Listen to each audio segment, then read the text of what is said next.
Y está claro que esta es la gran diferencia entre afrontar esta crisis y la diferencia que como se afrontó la crisis de 2008, el hecho de crear un escudo social potente para evitar que la sociedad se hunda de alguna manera. Yo creo que, en fin, la situación es complicada, pero se está consiguiendo en ese sentido y yo creo que es una respuesta adecuada la que se está dando. Evidentemente, un país como el nuestro, que se basa fundamentalmente en pequeñas, medianas empresas, en autónomos, pues debe estar a la vanguardia cuidando ese sector desde los poderes públicos. Respecto a la enmienda que plantea adelante, señor Cardiel, yo soy el primero que también, no ya que me gusten los toros, sino que también comprendo que es un maltrato animal. Yo a nivel personal esa es mi posición, pero entiendo que ahora mismo las personas que no pueden dedicarse a ese trabajo, pues igualmente también tienen que comer de alguna manera, y con lo cual yo creo que no debemos de dejarlos excluidos de estas líneas de ayuda. Entonces, entendiendo esa posición personal, ya le digo, en cuanto a lo que es ese maltrato animal, pero sin embargo estamos hablando ahora mismo de ayudar a las personas que no tienen trabajo, independientemente. Será otra cuestión quizás que podamos abordar en un futuro, espero, de estos temas, ¿no? de lo que es ese maltrato animal. Así que, en consecuencia, no apoyaremos esa enmienda. Gracias. Muchas gracias. Señora Marín. Vale. Pues una segunda vuelta. ¿Algún grupo desea intervenir? Ella va a cerrar solo el final. No es necesario que la utilicéis, sino que hay la segunda vuelta. Pero ahora no quiere el turno para cerrar, por tanto, alguien... Vale, señora González. Gracias, señora presidenta. Sí, solo una reflexión. Yo ya he dicho que iba a apoyar la propuesta, pero sí que, bueno, que realmente cuando estamos en una situación como la que estamos ahora mismo, difícil para todos y todas, las medidas de apoyo a una actividad que van en función a disminuir la recaudación, entiendo que han de mirarse con lupa, que no digo que aquí nadie esté diciendo que no se mire, pero que sí que nosotras somos partidarias de que haya unas escalas a la hora de aplicar estas medidas, porque entendemos que la intención de todas es salir todas y ayudarnos todas. Evidentemente, los autónomos y las autónomas ahora mismo necesitan apoyos para poder seguir con su actividad, pero también es verdad que hay otras muchas personas que también están haciendo un gran esfuerzo, que se encuentran en una situación bastante triste. Digamos, todas las personas afectadas en los ERTE, por ejemplo, cuánto están cobrando a día de hoy, qué situación tienen estas familias, y podemos seguir sumando más y más personas, ¿no? Realmente es una situación de crisis importante. Entonces, cuando estamos diciendo ayudas a nivel fiscal, miremos que esto ha de ser una cuestión proporcional, porque tenemos que seguir sacando adelante a otras personas también. Entonces, en ese sentido, sí que la progresividad es algo que yo aplicaría a todas las medidas que tienen que ver con las reducciones de recaudación fiscal.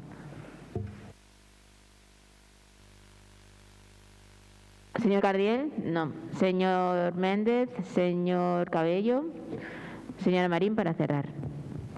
Bien, gracias. Bueno, agradecer a los grupos el apoyo. Bueno, en cuanto a la progresividad de las medidas, es lógico que evidentemente que se apliquen de esa forma, es lo que se solicita. Si no se abre, será cero. Si abre un 50%, será un 50%, o sea que eso, ahí impera la lógica. En cuanto al tema del sector taurino, bueno, no podemos pensar que todos los que pertenecen al sector taurino son los toreros. Alrededor del sector hay mucha gente que se está viendo afectada también. Entonces, bueno, estamos en una situación muy compleja en la que quizá ese tipo de ideas no se deberían de aplicar, pero bueno, cada uno es responsable y cada uno tiene sus propias ideas y defiende sus convicciones. Bien, Para terminar, decir que bueno, que el plan que tiene la Junta de Andalucía de ayuda a los autónomos es de 667 millones de euros y que lo que se solicita desde la Junta es que el Gobierno de España también participe, bueno, pues con una cuantía como mínimo igual a la que se está apoyando, la que se está aportando desde la Junta de Andalucía. Esa será la única manera que habrá de seguir hacia adelante. En cuanto a los tipos de medidas, los sectores que se están apoyando, pues se están apoyando una gran cantidad de sectores. Hay 10 líneas de actuación y, bueno, pues entre ellas está el sector de la hostelería, el pequeño comercio, el sector del taxi, de la peluquería, prácticamente están recogidos todos esos sectores. De hecho, en la línea 10 están incluidas las ayudas a pymes y autónomos del sector cultural y de espectáculos públicos. Por eso le decía que algunos de los que ustedes habían solicitado están incluidos también. Bien, muchas gracias.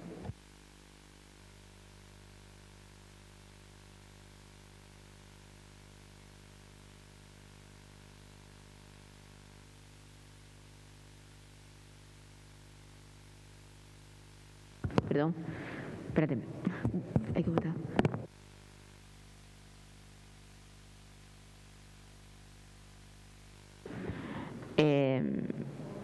Sí, votamos. ¿Voto a favor de la propuesta? Perdón. Hay una enmienda y la petición de hacerlo por puntos. Vale, está la enmienda del PSOE y que esta ha sido aceptada. ¿Y la enmienda suya no ha sido aceptada? Vale, ¿puede por favor, porque me acaban de decir mucha gente que no conoce la enmienda, ¿puede leer la propuesta de la enmienda? Sí, he presentado copia a todos los grupos. Básicamente es una enmienda de sustitución del punto 1, del punto 10, que sería atender la situación especial de los autónomos de temporada, donde se incluye el sector cultural, musical, taurino y feriante, entre otros, que es la redacción original. Sustituirlo por atender la situación especial de los autónomos de temporada, donde se incluye el sector cultural, musical y feriante, entre otros. Es decir, deja fuera el sector taurino. Ah. Venga, pues voto a favor de la propuesta, de la enmienda. ¿En contra? ¿Abstenciones? Nada. Bueno. Queda rechazada, por tanto, se vota la propuesta con la enmienda del Partido Socialista. ¿No? ¿Es así? Vale. Pues voto a favor. Perdón, he solicitado la votación por puntos. No sé si el grupo lo tiene a consideración. Vale. Voto a favor de la propuesta. ¿En contra? ¿Abstenciones? Queda aprobada. Punto número 17. Proposición del Grupo Municipal Adelante relativa a la prohibición de desahucios en alternativa habitacional durante el estado de la pandemia.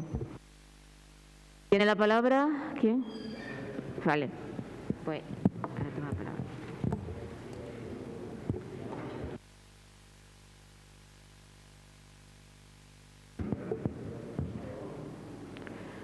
Señora Monedero, tiene la palabra.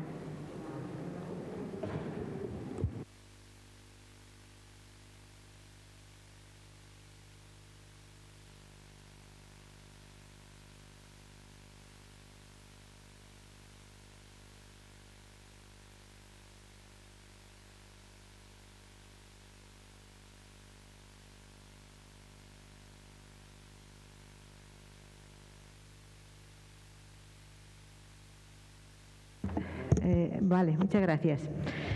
Vamos a ver. En el informe que hace unos meses emitió el relator especial de la ONU, Phil Ashton, junto a la precariedad en el empleo o las escasas prestaciones sociales por un sistema redistributivo que beneficia a los grandes poderes económicos, Alstom denuncia una crisis de vivienda de enormes proporciones como uno de los principales problemas que requieren actuaciones urgentes. Tanto más ahora que la crisis laboral de la COVID-19 ha aumentado el número de familias que no llegan a final de mes para pagar su hipoteca o alquiler. Han sido casi 10.000 desahucios en los primeros 2 meses del año, cifras que el informe califica de escalofriantes.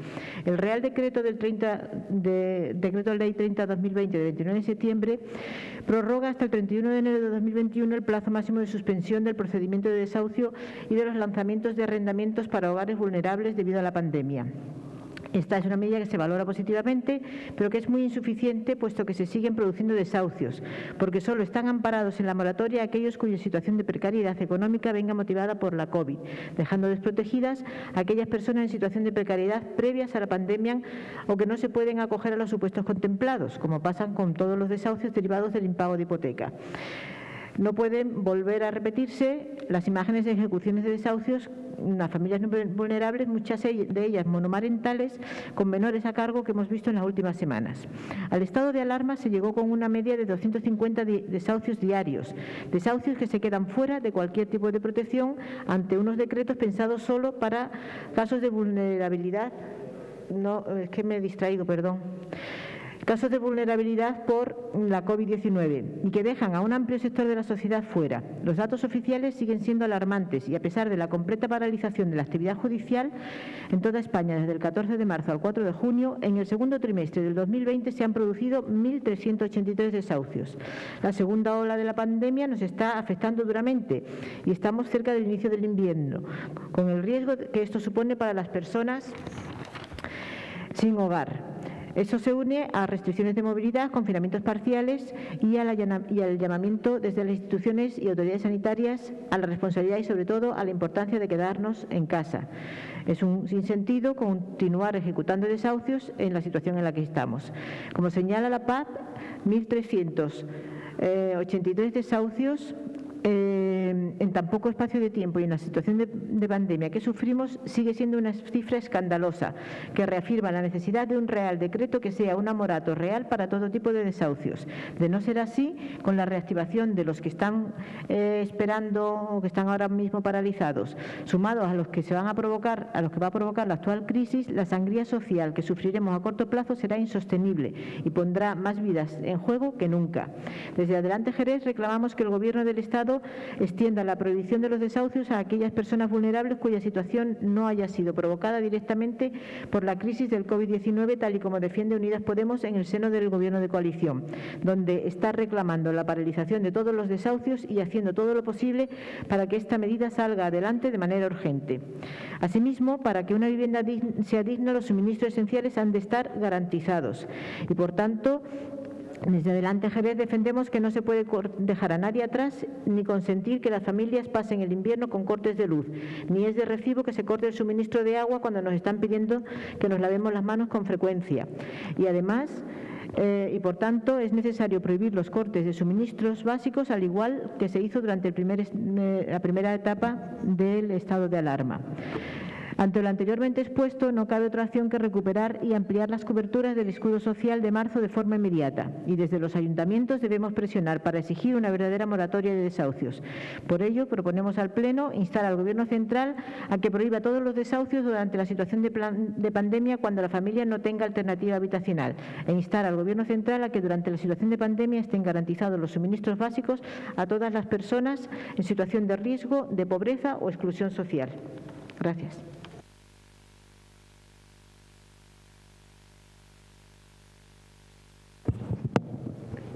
Señora, ¿no? ¿Por Ciudadanos? Señor Méndez.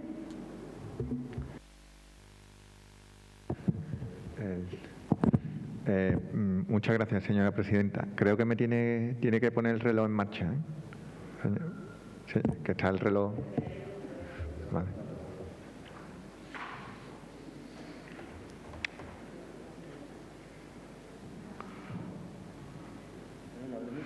Bueno, venga.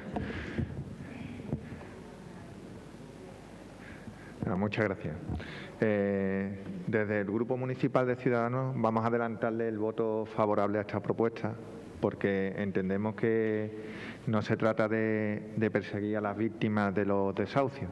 En el anterior pleno se trajo aquí el tema de la ocupación ilegal y quisimos en aquel entonces, aunque creo que no se entendió de aquella manera, dejar fuera precisamente a estos colectivos que estaban sufriendo y que no podían pagar, pero más bien la propuesta iba en el sentido de ir contra aquellas personas que hacen de la ocupación ilegal pues una forma de vida y las mafias que se aprovechan de las penurias y de penurias ajenas, ¿no?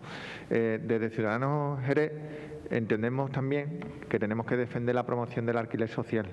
Ahí en nuestra ciudad creo que tenemos una empresa que es Movigesa, que tiene mucho que decir, y la animamos no solamente a que pueda promover en un futuro, cuando financieramente sea posible, pero creo que hay oportunidades, hablamos de los planes estatales para viviendas en alquiler, sobre todo para que se pueda luchar y se pueda ayudar a las personas que están en la situación de vulnerabilidad.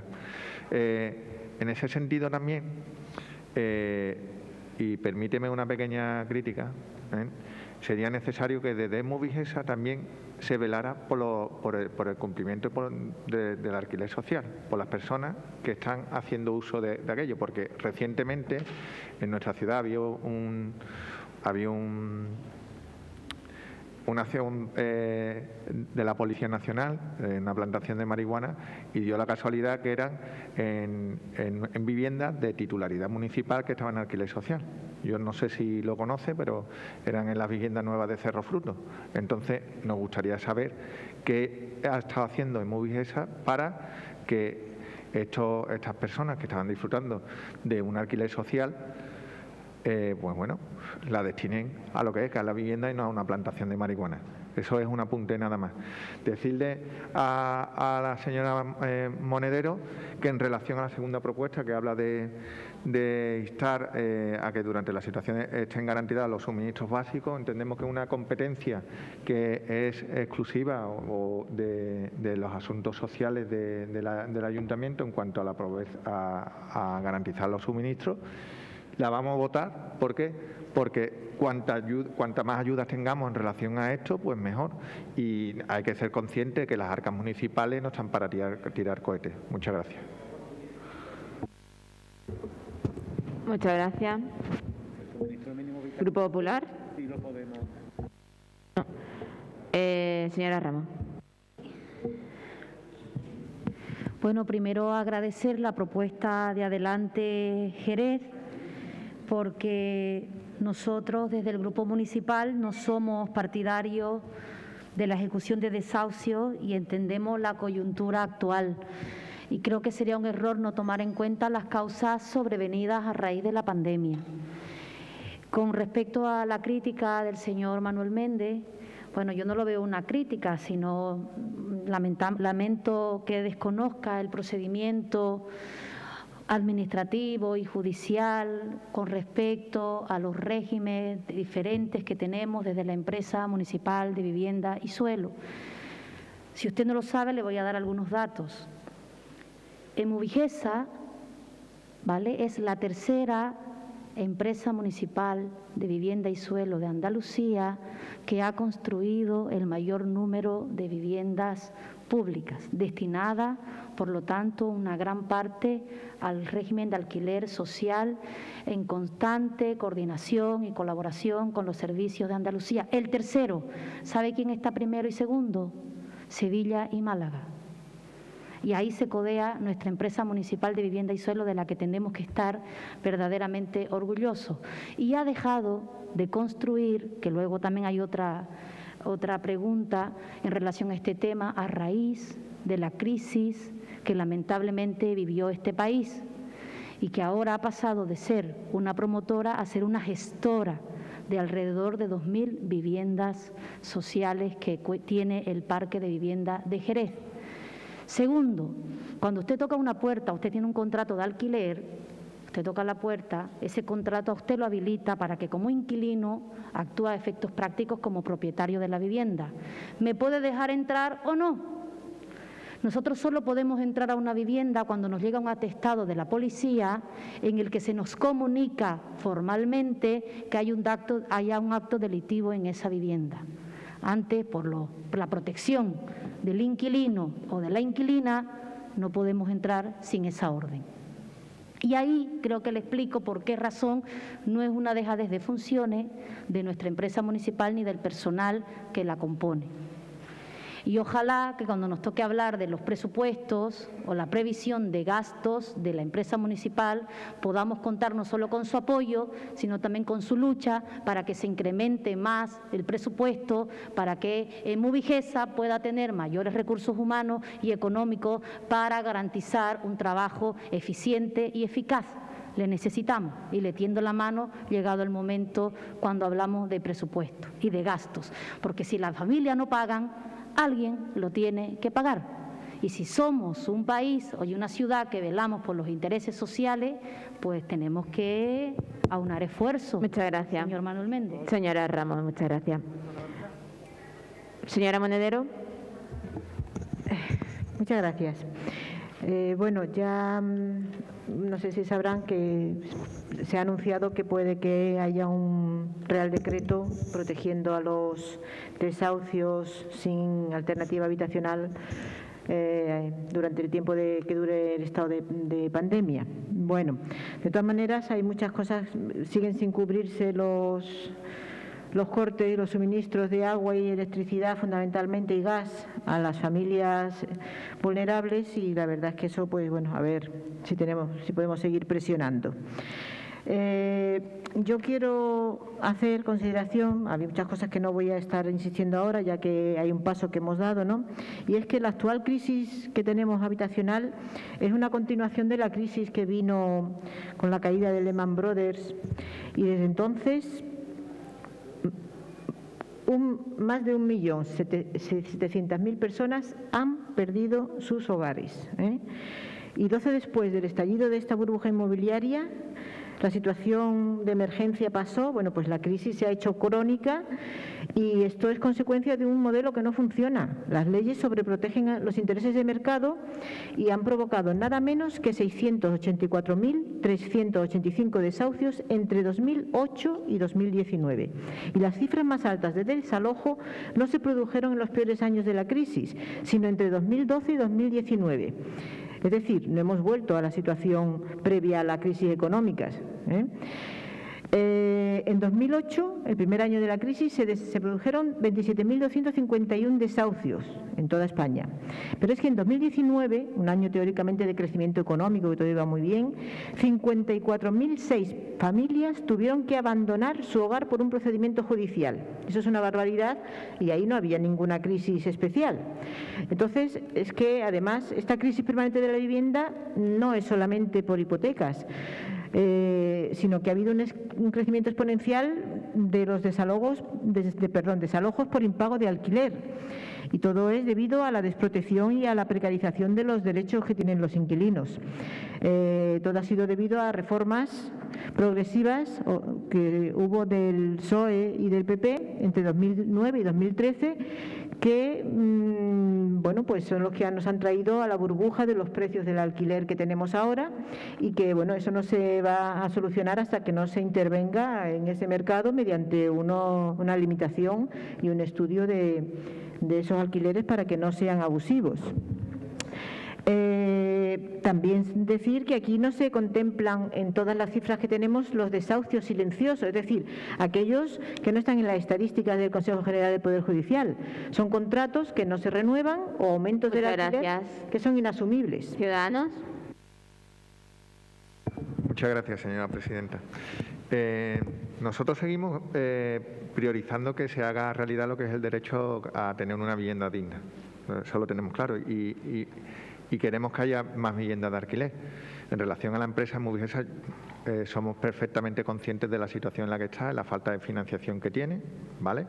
Pero es la que más valor tiene porque tiene de todo el holding del ayuntamiento, porque tiene los suelos y patrimonialmente eso tiene un valor. Lo que sí que es verdad también que el volumen de negocio de Movigesa en relación a los alquileres pues deja mucho que desear y hay mucho recorrido. Porque desde nuestra formación política queremos que haya más viviendas sociales, Y ahora lo que pasa es que en la situación en la que están pasando, inclusive aquellos que están disfrutando de un precio de alquiler mucho mejor que el que está en el mercado, pues que se encuentran pues totalmente en situación de vulnerabilidad y somos conscientes de ello. Por eso si nos piden ayudas en ese aspecto para o los impagos en ese alquiler social que puede estar teniendo Emurguesa, seguramente que nosotros apoyemos eso. Ahora bien, en el caso puntual del que estamos hablando, que yo no he dicho que haya una dejación de funciones, sí que hay que controlar el destino que se está haciendo a esa vivienda. Y hay indicios, más allá de un atestado policial, que nos puede poner en el camino. Yo le doy una idea como responsable que tiene usted y se lo hago de buena fe, vaya por delante. Para que haya una plantación de marihuana, por lo que dicen la policía, tiene que haber un gran consumo de luz. Hay zonas de la zona sur que hay bloques enteros que están en peligro de que ardan. ¿Por qué? Porque se están enganchando. Pues a lo mejor hay que ser más incisivo ahí en relación a esta propuesta para que se dé el destino adecuado a esas viviendas, porque la están utilizando mafias y nosotros no queremos a mafiosos. Yo lo que quiero es que gente que lo están pasando mal puedan disfrutar de esa vivienda. Y para eso pagamos nosotros nuestros impuestos, para que gente que lo están pasando mal le tendamos la mano y le demos una oportunidad. Lo que no podemos hacer es, y no digo que por dejación de funciones, porque me creo, es verdad, si no tiene un atestado, pero que hay indicios y a lo mejor ese mal uso que se están dando a esas viviendas, pues mira, habrá que poner remedio. A mí me parece muy triste que el ayuntamiento tenga 1 millón de euros, que es una de las propuestas que ganemos, y no haya podido comprar viviendas para alquiler social. Pero es que es más injusto que aquellas personas que están disfrutando de una vivienda social pues esté cometiendo delitos con patrimonio de nuestro ayuntamiento. Esa gente, fuera, y que entren los que verdaderamente la necesiten. ¿Vale? Muchas gracias. Bueno, perdón. Muchas gracias. El Grupo Popular no, pues señora. El Grupo Popular no, pues señora Ramos. Gracias, señora presidenta. Yo lamento, señor Manuel Méndez, que el espíritu de la propuesta de Adelante Jerez se haya desvirtuado desde toda su exposición. Si usted quiere hablar de este tema, cosa que me encantaría, pues les ruego que lo traiga al próximo pleno. Y ahora, ciñéndome a la propuesta de Adelante Jerez, ¿vale? Quiero decirle que desde el Grupo Municipal Socialista, por supuesto que vamos a votar favorablemente a su propuesta, porque creemos que todas las políticas sociales tienen que tomar en cuenta la causa sobrevenida a raíz del COVID, que lamentablemente no solamente ha mostrado la deficiencia de nuestro sistema sanitario en algunos puntos y sobre todo en esa primera línea, sino que ha mostrado también otras deficiencias y vulnerabilidades que se han acrecentado. Así que vamos a apoyar y vamos a seguir trabajando en esa línea de aquello que nos une, en los que podamos siempre tener en cuenta en el centro a las personas y más aquellas que más lo necesitan en estos momentos. Muchas gracias. Para cerrar, señora Monedero. Bueno, pues nada, agradecer el apoyo de los grupos y bueno, solamente quiero pedir también desde aquí que esos desalojos que se vayan a frenar y esa suspensión de los desahucios sea una suspensión automática, porque el problema está en la suspensión, o sea, en que no se recojan estas personas que tenían una situación sobrevenida de mayor vulnerabilidad por la COVID, sino que incluso si te viene una petición de desahucio o una orden de desahucio, hay que entrar en cuestiones legales para demostrar que reúnes todas esas condiciones. Entonces, bueno, pues que hubiera un desahucio automático y que las familias no tuvieran que verse en ese desagradable y estresante situación de tener que estar con problemas legales, que se haga mirando, porque las personas que están pasándolo mal no tienen tampoco energía como para estar en esos extras, ¿vale? Muchas gracias y nada más.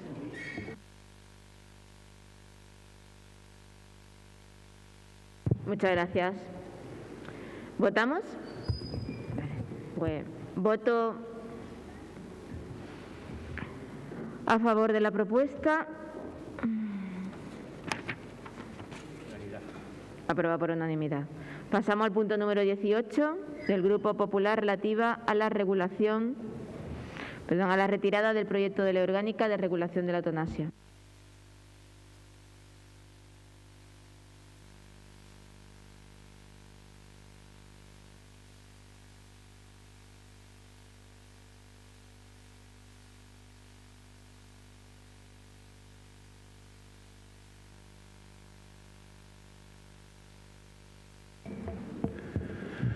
Muchas gracias, señora presidenta. Bueno, esta proposición sobre la retirada del proyecto de ley de regulación de la eutanasia, quisieran comenzarla con una frase o con un anuncio publicitario, el último de los últimos que hizo la Dirección General de Tráfico tras el confinamiento. Fue de cara a la campaña de verano, ¿no? Decía textualmente: este país ya no puede soportar más muertes. Lo que necesitamos es que esto no vuelva a ser otra avalancha.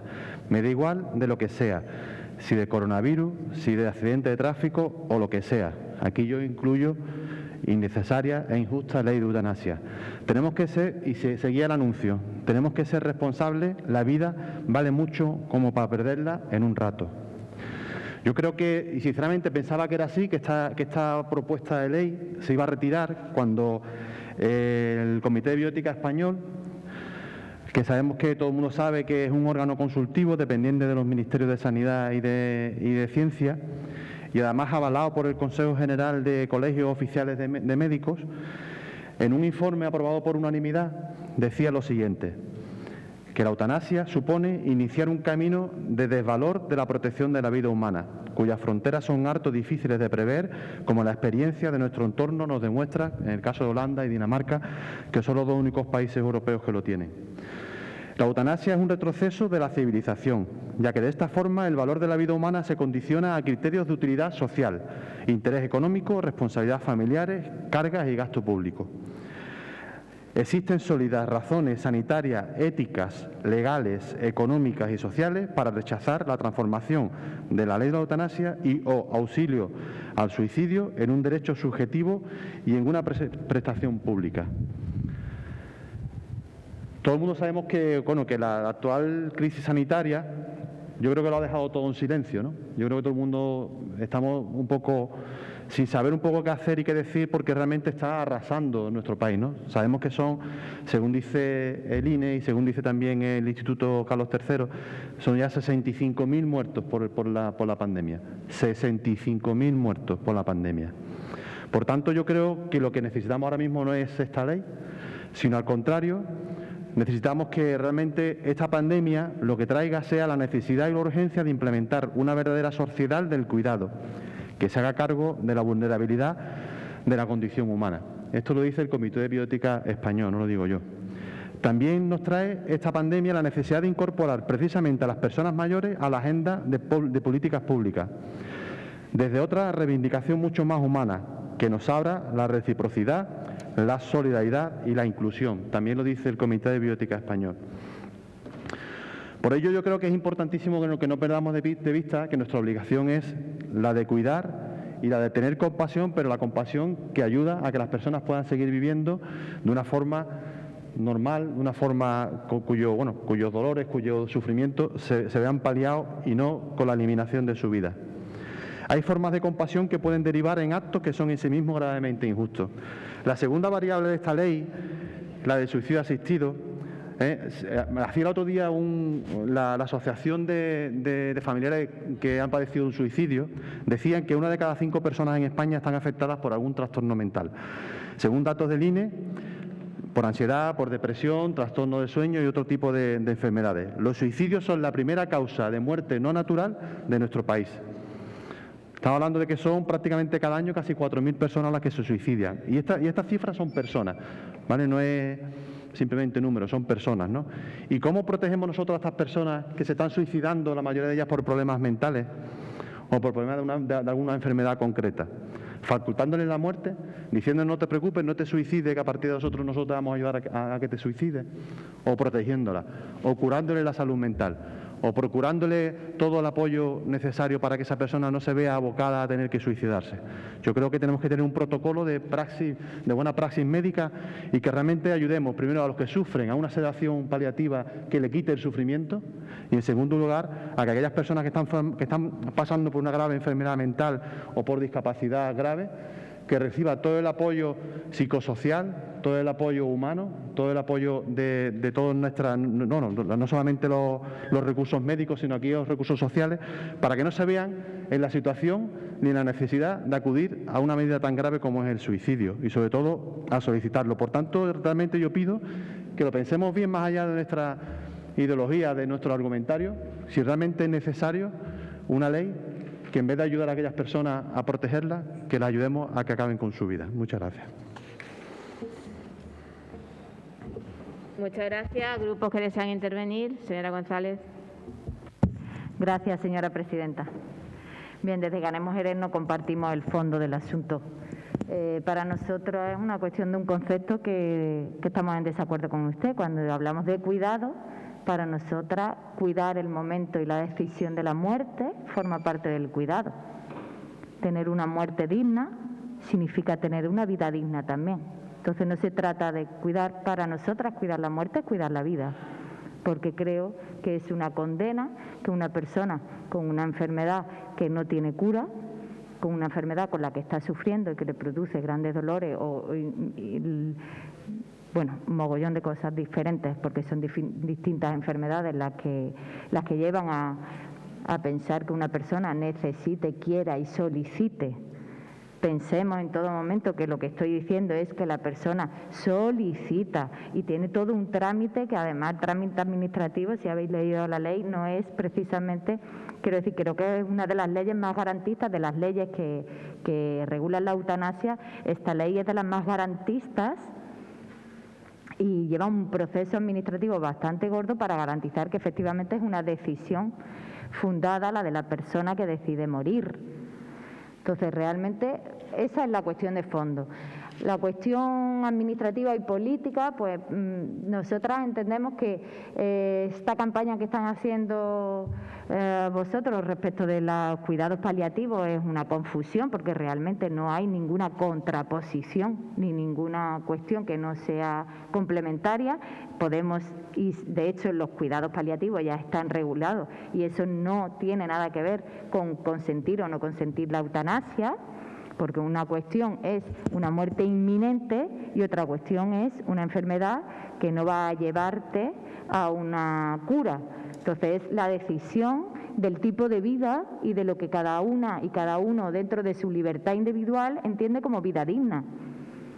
Entiendo que, bueno, porque son conceptos diferentes, que estamos a años luz unas de otras, porque entiendo que tras este concepto que vosotras defienden hay un concepto nacional católico acerca de lo que es la vida y de lo que es la muerte, que yo no comparto bajo ningún concepto, y entonces pues son conceptos completamente diferentes, pero precisamente por eso para nosotras no tiene ninguna cuestión, más que sí que es importante, o sea, para nosotras no hay duda de que queremos apoyar que haya una ley que apoye la eutanasia, que regule la eutanasia. La única cuestión era que efectivamente sea una ley garantista para todas, que respete la libertad individual de decidir la muerte y también respete, como respeta la libertad de algunos médicos y médicas que quieran la objeción a esta ley. También está regulado cómo sea el procedimiento, bajo qué parámetros se puede dar o no se puede dar. Bueno, pues eso sí nos parecía importante, pero desde luego el fondo del asunto de estar a favor o en contra, evidentemente estamos a favor.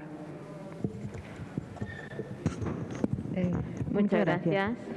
Bueno, yo no creo que haya nadie que tenga un familiar que se haya suicidado, que esté pensando que con eso se le van a suicidar más familiares. Eso me parece banalizar el tema del suicidio de una manera un poquito imprudente. Porque las personas que se suicidan por patología o por un sufrimiento que de algún tipo de patología, bueno, pues evidentemente siempre que se pueda, susceptible de tratamiento, de mejora, eso no es que no se trata de eso, es que no tiene nada que ver con eso la ley, ¿vale? Esta proposición de ley de regulación de la eutanasia lo que pretende es que, bueno, pues que se pueda ejercer ese derecho, porque es que es un derecho, bueno, pues es un derecho nuevo que surge porque hay una demanda social muy importante y hay muchísima gente que está sufriendo y que ha sufrido y que lo ha mostrado y que lo conocemos y que con la mínima empatía deberíamos pensar si nos pasara a nosotros o le pasara a un familiar nuestro, ¿vale? Entonces, es que el derecho a vivir, hay un derecho a vivir y morir es inevitable. pero lo que no puede haber es una obligación a morir en cualquier situación y de la manera que sea, y que sea la ley la que te obligue a ello, y que en todo caso haya situación tan extrema, que son muchos los casos que se producen, más de los que salen públicos, donde necesitamos la compasión de alguien que nos ayude a irnos de este mundo y a dejar de sufrir. Porque para vivir tenemos el derecho a decidir que cuando ya no estamos viviendo de verdad, por mucho que lata nuestro corazón, no queremos estar en este mundo y nos vamos, y punto. Y eso quita mucho sufrimiento a la persona, y quita mucho sufrimiento a los familiares, y quita mucho sufrimiento a la sociedad en general, ¿vale? Entonces, ¿qué es lo que pasa? Pues que los cuidados paliativos no solucionan todos los casos. Me parece muy bien los cuidados paliativos, la muerte digna, pero es que la muerte digna no tiene que ver con la eutanasia. Una muerte digna es que unas personas que se encuentran en una situación, digamos, irreversible, de desahucio vital, o sea, tratamiento de la patología, pues ese final de su vida lo hagan en las mejores condiciones posibles, ¿vale? Pero aquellas personas que no soportan la dependencia de otras, no soportan ver sufrir a otras personas, o no soportan sufrir y ver que no están desarrollando la vida plena en condiciones, y bueno, y que es que eso es un sufrimiento que yo no soy capaz de ponerme en su lugar. Bueno, pues a esas personas les permitamos que puedan decidir libre, expresamente, además con un protocolo que no hay posibilidad de que nadie, digamos, sea suicidado por otra persona. Eso es que no va a suceder. Dejemos que quien no quiera pedir una eutanasia activa, pues que no la pida. Pero ¿qué es lo que pasa? Que es que con esta situación, si no se aprueba una regulación... Gracias, señora Monedero. ¿Por Ciudadanos? Muchas gracias, señora presidenta. Desde Ciudadanos nosotros estamos por la labor de que haya una regulación de la eutanasia, entendida como una muerte inducida sin dolor, molestia ni sufrimiento. Es un proceso de gran trascendencia en el que debe haber un debate que sea sosegado y serio. Un proceso con plenas garantías para que el que quiere ejercer el derecho. ¿Cuál es el problema que existe actualmente? Y ahí es donde tenemos puntos de coincidencia en la materia, y usted, señor Martínez, ha dado en la clave, que actualmente la persona que decide o quiere acabar con su vida lo hace muchas veces, o probablemente, porque no tiene las mismas condiciones para decidir que otras personas en otros puntos de España. ¿Vale? ¿Por qué? Porque lo que no podemos hacer depender este derecho de la situación socioeconómica o del sufrimiento que tenga una persona, porque una persona que esté desesperada, pues seguramente diga, no quiero morir, no quiero vivir, me quiero morir. Y ahí es donde tenemos que estar las administraciones públicas, en el sentido de proveer a estas personas de una vida digna al final de la vida, para que ellos puedan elegir libremente qué es lo que quieren hacer con su vida. Porque la desigualdad territorial es acuciante. Nosotros hemos, mirando estudios, por ejemplo en Murcia hay 0,5 médicos por cada 100.000 habitantes dedicados a cuidados paliativos. Y en el País Vasco, por ejemplo, hay 4 médicos por cada 100.000 habitantes. Es un dato, o sea, no lo vamos a centrar todo en esto, pero te llama la atención o puede decir que una persona, a lo mejor en Murcia, pues puede estar en un momento dado en una situación de vulnerabilidad, de desesperación, que haga que no elija libremente qué es lo que quiere hacer en el final de su vida.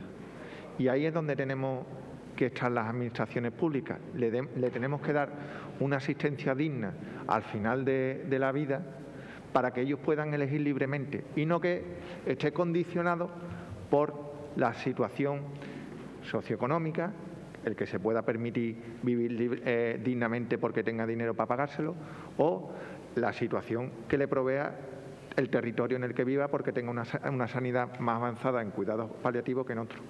Por eso nosotros entendemos que es un debate serio, que tiene que ser un debate en el que haya bastante consenso, porque hay muchos actores implicados dentro de este proceso, para que se pueda ejercer con todas las garantías posibles. Muchas gracias. Muchas gracias, señor Cabello. ¿Cómo lo hacemos?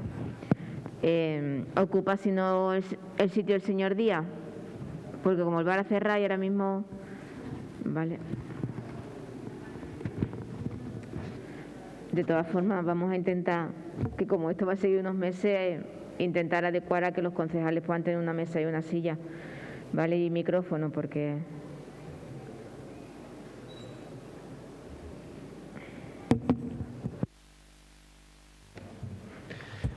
Gracias, señora presidenta. Lo primero que quería decir es que yo también soy partidario de esa cultura de los cuidados, ¿no? Y creo que eso es incompatible con dejar morir a personas ancianas, como ocurrió esta primavera en las residencias. De todas maneras, el tema de la eutanasia es un tema de libertad individual. Y yo creo que por ahí un poquito va la línea del señor Méndez. Mire usted, el Comité de Bioética lo que se ha inspirado es en iniciativas de Reino Unido, Austria y Francia que plantean la opción de mantener la eutanasia o el auxilio al suicidio como actos prohibidos penalmente, pero sin prestar un ápice a lo que es la defensa de la vida, regulando a la par, a través de guías o protocolos, unos criterios de no enjuiciamiento penal, es decir, insertando en el Código Penal una excepción a la eutanasia que faculta a los jueces para poner fin anticipadamente a los procesos penales que pudieran iniciarse dependiendo de las circunstancias y motivación del caso. En suma, lo que se trata es de mantener la penalización de la eutanasia, pero dejando a la discrecionalidad técnico-jurídica del juez la posibilidad del archivo y no enjuiciamiento del caso cuando concurra las circunstancias. Sin embargo, hay algunos países que han dado el gran paso de legalizar y regular estas actuaciones. Entre ellos están Holanda, Bélgica, Luxemburgo, Canadá, Colombia, Suiza, Estados Unidos y Australia. Los promotores de la ley lo que han extremado es el cuidado a la hora de diseñar el procedimiento de las garantías, introduciendo exigencias por encima de las establecidas, por ejemplo, en la ley holandesa. Por ejemplo, se trataría de un control externo previo.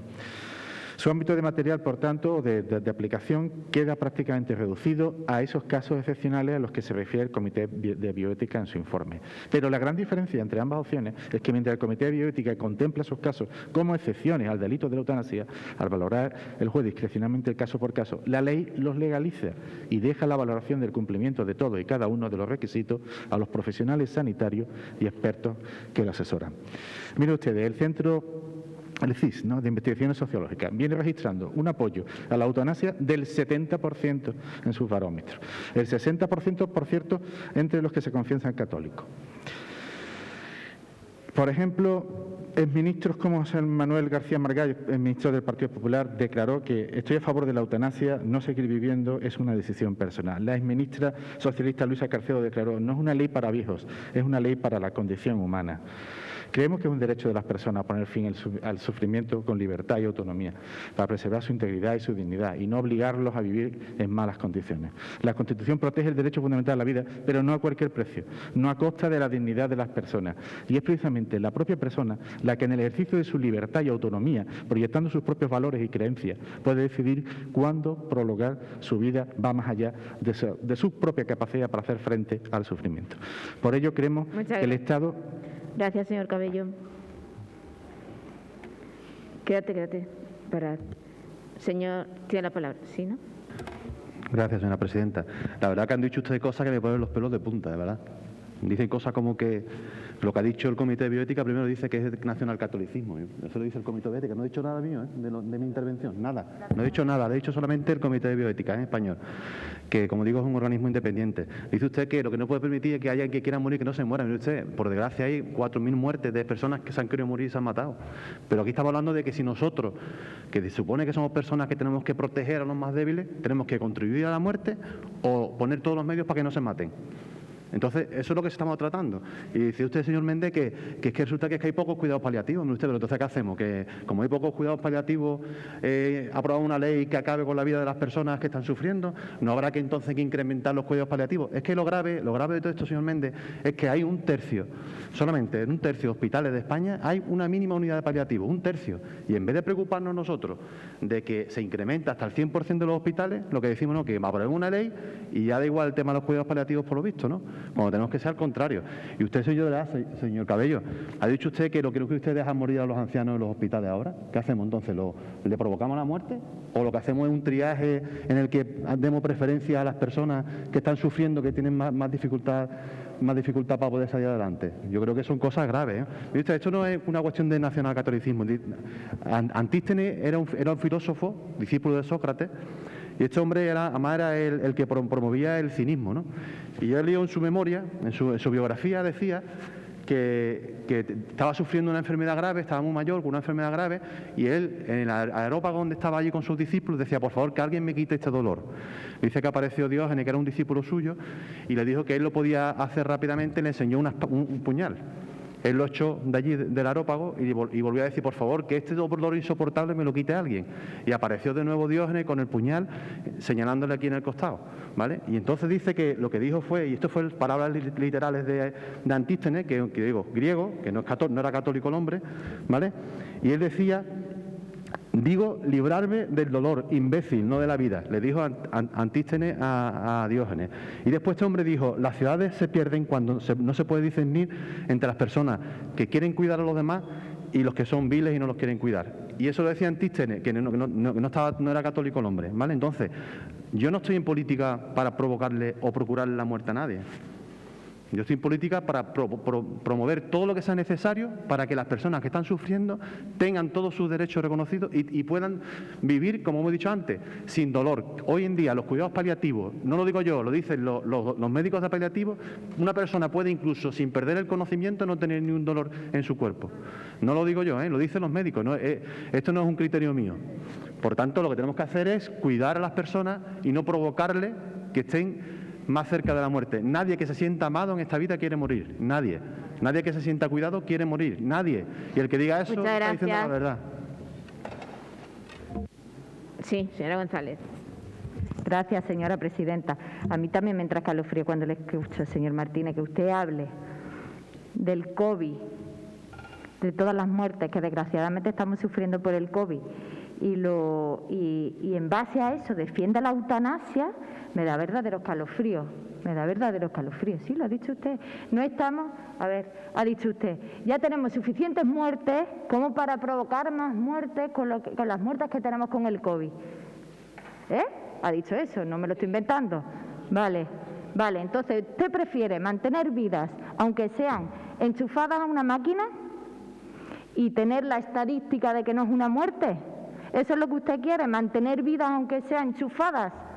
Estamos hablando de una vida digna. Deje de hablar de los cuidados paliativos, que está claro que lo dice en la ley, que los cuidados paliativos es para una muerte inminente, es decir, me voy a morir mañana, en vez de estar toda la noche sufriendo el dolor que me causa esto, me pongo una inyección y me muero ya, entre hoy y mañana y sin dolor.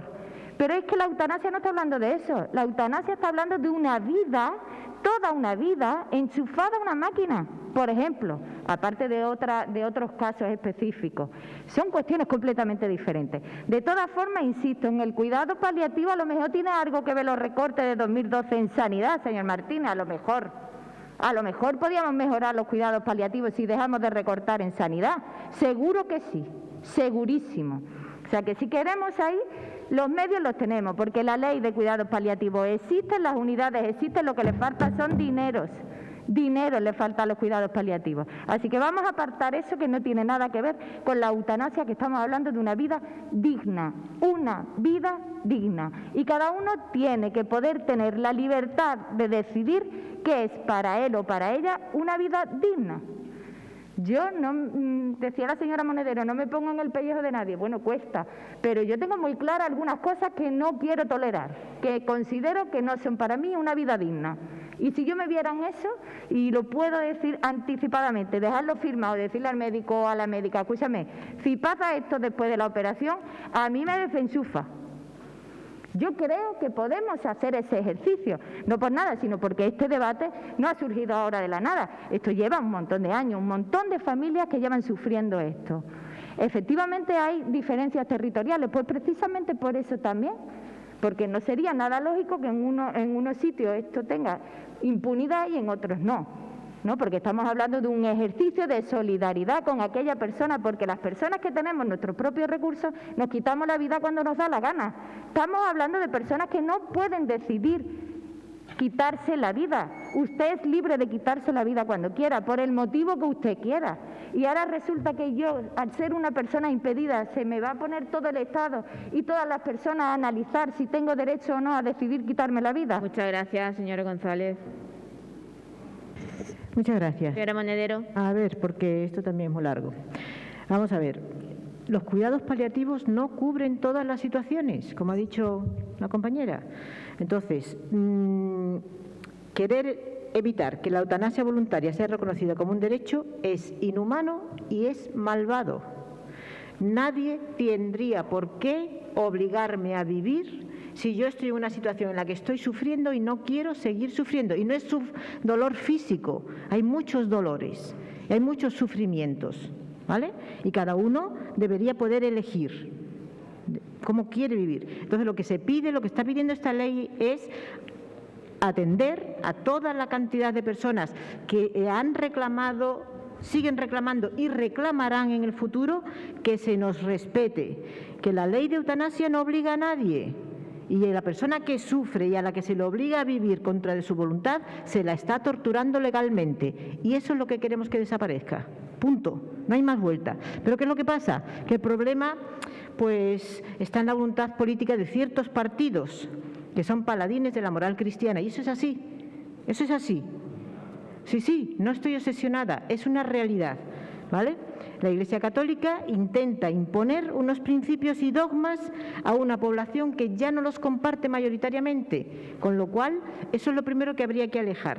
Después también existen intereses mercantiles, porque hay una movida muy grande en lo que sería todo el tema económico relacionado con eso. Pero lo que a mí me interesa más destacar es que esta ley permitiría algo muy, muy importante, y es que se pudiera realizar una eutanasia pasiva, que es realmente ahora mismo legal, pero que no se aplica muchas veces. ¿Y por qué no se aplica? Pues porque el personal sanitario, los médicos, los facultativos, que son los que tienen que hacer eso, muchísimas veces temen las represalias porque pueda ser considerada su actuación médica como una ejecución de eutanasia activa. Y de eso se lo puedo decir directamente porque lo conozco muy cercano, ¿vale?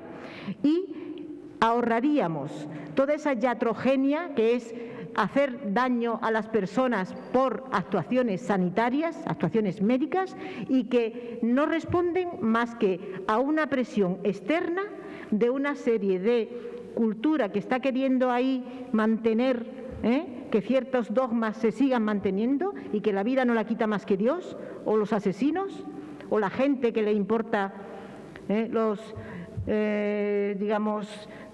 nadie. A la gente que no le importan los nadie no le importan las muertes de nadie. Y eso lo vivimos continuamente. Si es que es una hipocresía tan grande que es que yo no sé ni por qué estamos discutiendo sobre esto. De verdad.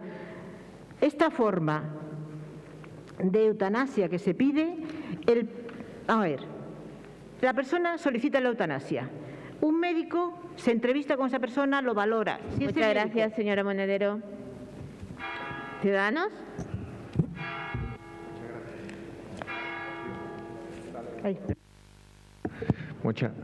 Muchas gracias, señora presidenta.